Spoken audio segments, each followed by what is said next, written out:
हे students, welcome back. तो हमारे इस सेक्शन में हम बात कर रहे हैं एसोसिएटिविटी के बारे में। और लास्ट लेक्चर तक हमने अपने first two types of numbers यानी कि जो हमारे नेचुरल नंबर्स हैं और होल नंबर्स हैं उन दोनों के अंदर ही इस एसोसिएटिविटी की प्रॉपर्टी को अप्लाई करके ये चेक कर लिया है कि ऐसे कौन से मैथमेटिकल ऑपरेशंस हैं जो कि एसोसिएटिव हैं और कौन से ऐसे हैं जो कि एसोसिएटिव नहीं हैं। तो चलिए आज बात करते हैं हमारे थर्ड टाइप ऑफ नंबर्स के बारे में जो कि है हमारे इंटीजर्स। और बिल्कुल पहले की तरह ही हम यहां पर भी ये चेक कर लेते हैं कि कौन से ऐसे बेसिक मैथमेटिकल ऑपरेशंस हैं जो कि इंटीजर्स के केस में एसोसिएटिव हो पाएंगे और इंटीजर्स के केस में एसोसिएटिव नहीं हो पाएंगे। तो आइए शुरुआत करते हैं अपने सबसे पहले बेसिक मैथमेटिकल ऑपरेशन के साथ जो कि है एडिशन। और बिल्कुल पहले की तरह ही जैसे हम अब तक करते आ रहे हैं, हम यहां पर कुछ एग्जांपल्स लेंगे इंटीजर्स के और उनके ऊपर एडिशन को अप्लाई करके ये चेक करेंगे कि वो एसोसिएटिविटी को फॉलो कर पाता है या फिर नहीं। तो दोस्तों एग्जांपल के तौर पर जो मैंने तीन इंटीजर्स लिए हैं वो है 3, 4 और 7। और इसके बाद मुझे इन तीनों को ऐड करना होगा कुछ इस तरीके से। अब क्योंकि यहां पर हमारे पास तीन नंबर्स हैं तो मैंने इन्हें इजीली सॉल्व करने के लिए क्या किया कि इनके जो फर्स्ट टू नंबर्स यानी कि 3 और 4 हैं उनका एक ग्रुप बना दिया, उनके ऊपर एक ब्रैकेट लगा दिया कुछ इस तरीके से। यानी कि मुझे पहले 3 और 4 को ऐड करना होगा। तो दोस्तों 3 और 4 को ऐड करके मेरे पास आ रहा है 7 और जो लास्ट में +7 था उसे मैंने एज इट इज लिख दिया जैसे कि आप यहां पर देख पा रहे हैं। यानी कि मेरे पास अब आ रहा है 7 + 7 और 7 + 7 क्या देगा मुझे?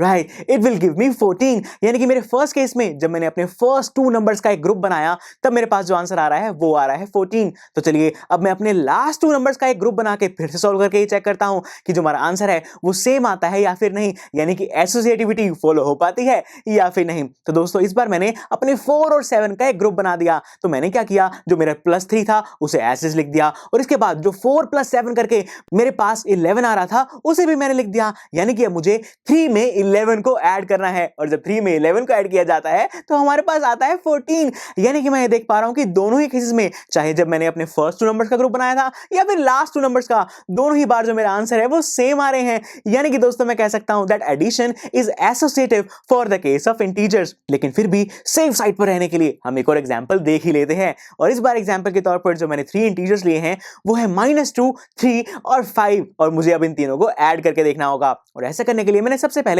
अपने फर्स्ट टू नंबर्स का एक ग्रुप बना दिया कुछ इस तरीके से। यानी कि मुझे पहले अपने फर्स्ट टू नंबर्स को ऐड करना है, यानी कि -2 के अंदर +3 करना है। और जब -2 के अंदर +3 किया गया तो मेरे पास आ रहा है 1 और जो मेरा +5 था उसे मैंने एज इज लिख दिया। यानी कि मुझे 1 के अंदर 5 को ऐड करना है और 1 + 5 विल गिव मी 6। यानी कि मेरे फर्स्ट केस के अंदर आंसर आ रहा है 6। तो चलिए अब मैं अपने लास्ट टू नंबर्स का एक ग्रुप बना के फिर से सॉल्व करता हूं।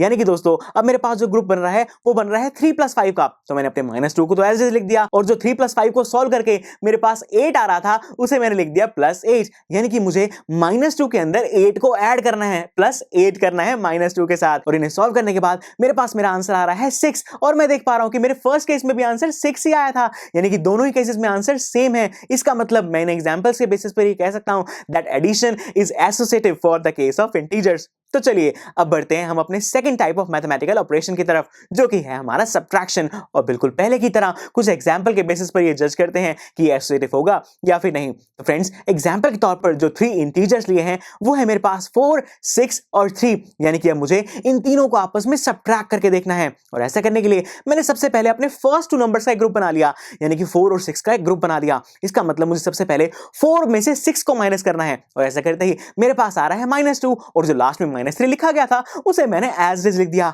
यानी कि अब जो मुझे सॉल्व करना है वो है -2 -3 और -2 -3 विल गिव मी -5। यानी कि फर्स्ट केस का जो आंसर है वो तो -5 है। तो चलिए अब मैं लास्ट टू नंबर्स का ग्रुप बना के फिर से सॉल्व करता हूं। यानी कि अब जो ग्रुप बन रहा है वो बन रहा है 6 और 3 का। तो फ्रेंड्स जो मेरे पास 4 था उसे तो मैंने एज इज लिख दिया। इसके बाद जो 6 - 3 आ रहा है उसे सॉल्व करके मेरे पास आ रहा है 3। यानी कि अब मुझे 4 - 3 करना है और जब 4 में से 3 को माइनस किया जाएगा तो क्या आएगा?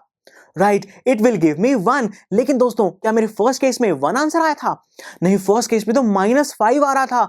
यानी कि दोस्तों मेरी दोनों ही केसेस में जो आंसर्स हैं वो डिफरेंट आ रहे हैं और इसीलिए मैं ये कह सकता हूं that subtraction is not associative for the case of integers. चलिए फ्रेंड्स, अब बढ़ते हैं हम अपने third type of mathematical operation की तरफ, जो कि है मल्टीप्लिकेशन। और इसे चेक करने के लिए भी मैंने तीन इंटीजर्स के एग्जांपल ले लिए हैं, जो कि है 3, 5 और 4। और इसके बाद मुझे इन तीनों को ही मल्टीप्लाई करके सॉल्व करना है और ये चेक करना है कि आंसर क्या आता है। तो फ्रेंड्स, सबसे पहले केस में मैंने अपने फर्स्ट टू नंबर्स का एक ग्रुप बना लिया, यानी कि 3 और 5 का ग्रुप बना लिया। इसका मतलब मुझे सबसे पहले 3 को 5 से मल्टीप्लाई करना होगा, और जैसे ही मैंने किया तो मेरे पास आ रहा है 15, और जो लास्ट में मल्टीप्लाइड बाय 4 था उसे मैंने एज इट इज लिख दिया, यानी कि अब मुझे 15 को 4 से मल्टीप्लाई करना है। और इसे सॉल्व करने के बाद मेरे पास जो आंसर आ रहा है वो है 60। तो चलिए फ्रेंड्स, अब मैं क्या करता हूं कि मैं जो सेकंड केस के अंदर अपने लास्ट टू नंबर्स का एक ग्रुप बना लेता हूं, और ऐसा करते ही मेरे पास 5 और 4 का एक ग्रुप बन गया है। इसलिए मैंने क्या किया, जो मेरा 3 था उसे मैंने एज इट इज लिख दिया, मल्टीप्लाई का साइन भी लगा दिया, और इसके बाद जो 5 को 4 से मल्टीप्लाई करने पे 20 आ रहा था उसे लिख दिया, यानी कि अब मुझे 3 को 20 से मल्टीप्लाई करना है। और ऐसा करते ही जो मेरा आंसर है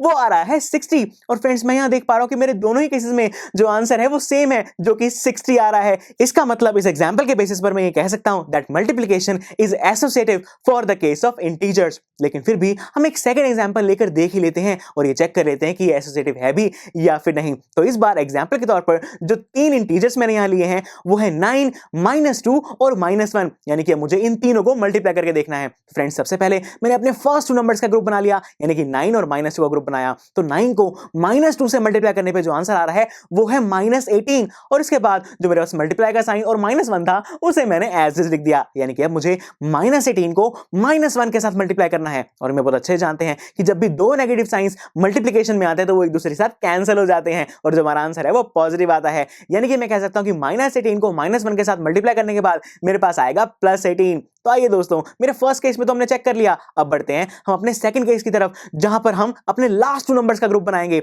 यानी कि जो ग्रुप बन रहा है वो बन रहा है -2 और -1 का। तो इसलिए मैंने अपने 9 को तो एज इट इज लिख दिया और मल्टीप्लाई का साइन भी लगा दिया। इसके बाद दोस्तों, जब मैंने -2 को -1 के साथ मल्टीप्लाई किया तो मेरा आंसर आएगा 2, क्योंकि हम जान चुके हैं कि जो हमारे दो नेगेटिव साइन है वो मल्टीप्लिकेशन के केस में कैंसिल हो जाते हैं और आंसर पॉजिटिव आता है। और 2 × 1 तो 2 ही होगा ना, यानी कि अब मुझे 9 को 2 से मल्टीप्लाई करना है, और ऐसा करते ही मेरे पास मेरा आंसर आ रहा है 18। यानी कि दोस्तों, मैं देख पा रहा हूं कि मेरे फर्स्ट और सेकंड दोनों ही केसेस के अंदर सेम आंसर आ रहे हैं, यानी कि मैं कह सकता हूं that the multiplication is associative for the case of integers. चलिए फ्रेंड्स, अब बढ़ते हैं अपने लास्ट मैथमेटिकल ऑपरेशन की तरफ, जो कि है डिवीजन। और बिल्कुल पहले की तरह मैंने यहां पर तीन इंटीजर्स ले लिए हैं, जो कि है 16, 4 और 2, यानी कि मुझे इन तीनों को ही यहां पर डिवाइड करना है। तो दोस्तों, सबसे पहले मैंने अपने फर्स्ट टू नंबर्स का एक ग्रुप बनाया, यानी कि 16 और 4 का ग्रुप बनाया। तो जब मैंने 16 को 4 से डिवाइड किया तो मेरे पास आंसर आ रहा है 4, और जो डिवाइडेड बाय 2 था उसे मैंने एज इज लिख दिया, यानी कि अब मुझे 4 को 2 से डिवाइड करना है, और 4 को 2 से डिवाइड करने के बाद मेरे पास आंसर आ रहा है 2, यानी कि मेरे फर्स्ट केस में तो 2 आंसर आ गया। तो चलिए अब हम सेकंड केस के अंदर हमारे जो लास्ट टू नंबर्स हैं उनका एक ग्रुप बना लेते हैं, और ऐसे करते ही जो ग्रुप बन रहा है वो बन रहा है 4 और 2 का। तो मैंने 16 को ऐसे लिख दिया, डिवाइड का साइन भी लगा दिया, और उसके बाद जो 4 को 2 से डिवाइड करने के बाद 2 आ रहा था उसे लिख दिया, यानी कि अब मुझे 16 को 2 से डिवाइड करना है, और 16 को 2 से डिवाइड करने के बाद हमारे पास क्या आता है, बिल्कुल सही, हमारे पास आता है 8। यानी कि दोस्तों, मैं देख पा रहा हूं कि मेरे सेकंड केस का आंसर आ चुका है 8। लेकिन क्या फर्स्ट केस में 8 आंसर आया था? नहीं, फर्स्ट केस में तो 2 आ रहा था। यानी कि दोस्तों, मैं कह सकता हूं कि दोनों ही केसेस में जो आंसर्स है वो डिफरेंट है। That means division is not associative for the case of integers.